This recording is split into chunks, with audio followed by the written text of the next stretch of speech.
Hi there. Welcome to another episode of the Grand Meadows Fireside video series. Now, for those of you who've watched some of these before, I'm hoping you're going to notice that we've got a little atmosphere here. I've been shooting these on sort of just a wall, and the fireplace was halfway up the wall.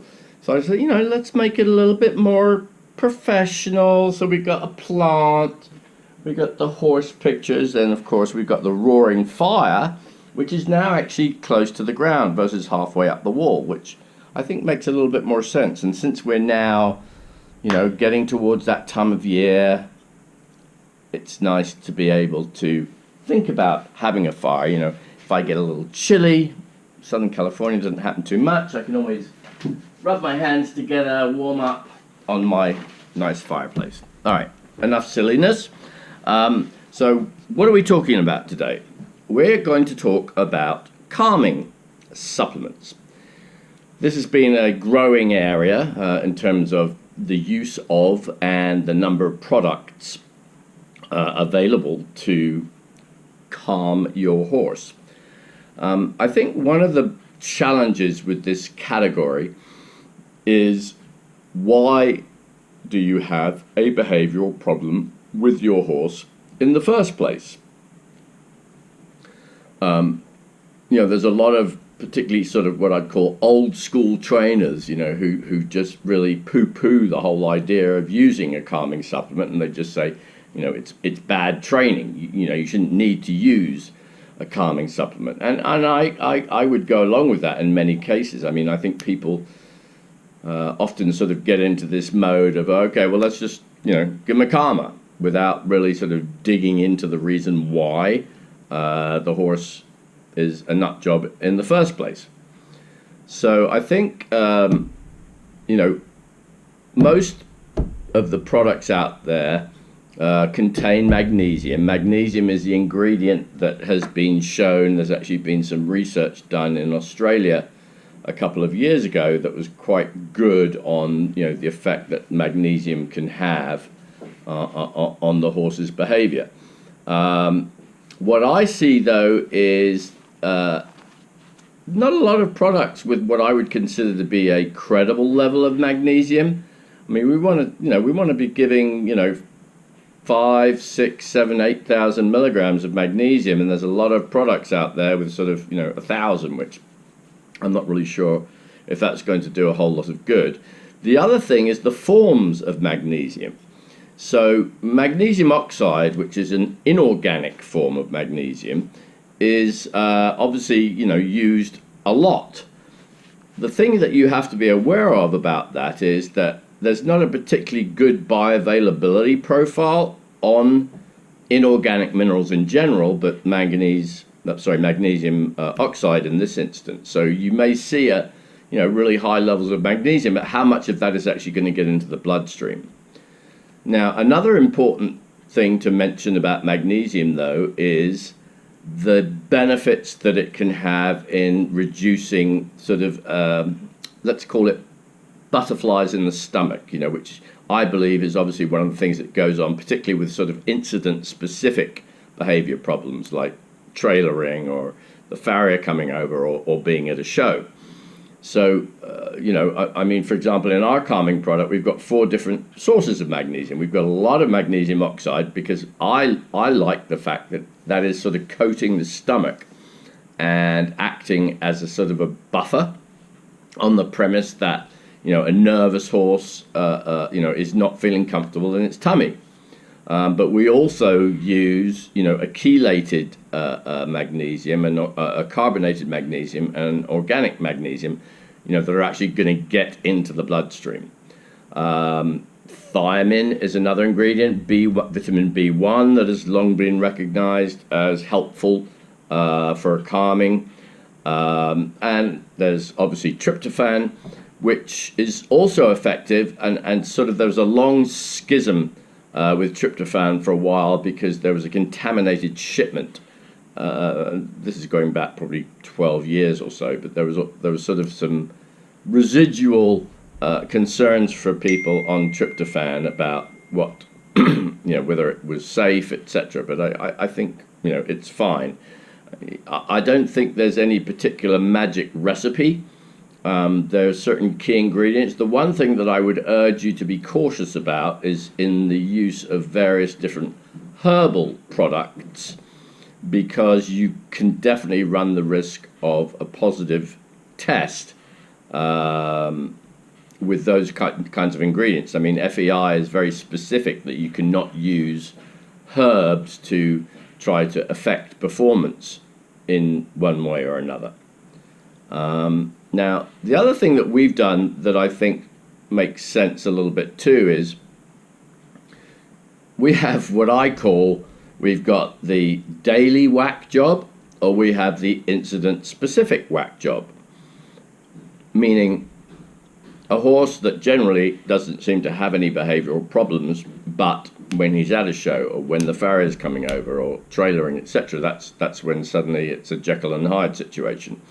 And so we like to use like a paste with perhaps a higher dosage level of the active ingredients, you know, around those types of circumstances. On the other side of the coin, we have horses that are just generally behaviorally challenged, shall we say, and they're just a pain in the butt pretty much every day. And so we have a daily feeder, you know, that you would use for that circumstance with lower levels of the active ingredients.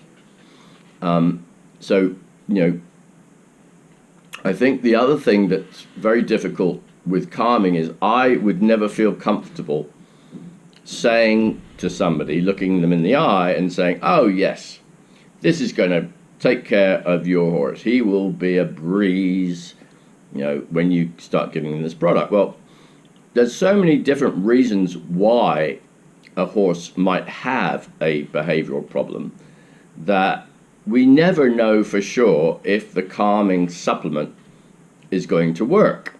So it's always, you know, and sometimes one calming supplement will work and another one won't. And then you could kind of switch it on a couple of different horses and it could be reversed. So the one that doesn't work on this one horse, but it does work on this other horse. So versus like, you know, a hoof supplement, okay, we know we're doing biotin, methionine, zinc, copper. In calming, I think it really depends upon the horse. So, you know, you, as a manufacturer, you know, you make the product that you believe is going to address the broadest possible range of issues that are causing behavioral problems with the horse. But, you know, again, it's always with the caveat that I have, you know, look, give it a try. Try the product, see if it works. If it does, great, but if it doesn't, don't sort of just assume that it's a bad product. It's quite possibly because the product doesn't actually address whatever the nutritional deficiency or other issues. You know, it could be some kind of trauma that the horse experienced in the past. So I'm a definite believer in their use, but there's also another side of it, again, from the sort of greybeard trainer side, which I think is more about, well, make sure that you're training the horses correctly, that you're using their energy up. I mean, another example is high levels of grain. I mean, that's, you know, particularly with things like corn in them. I mean, that's going to make your horse hot. So a lot of these things can expand in terms of what the horse might need into a broader look at the nutrition that you're giving the horse. So you know, this is not a topic that you can go into in a huge amount of depth.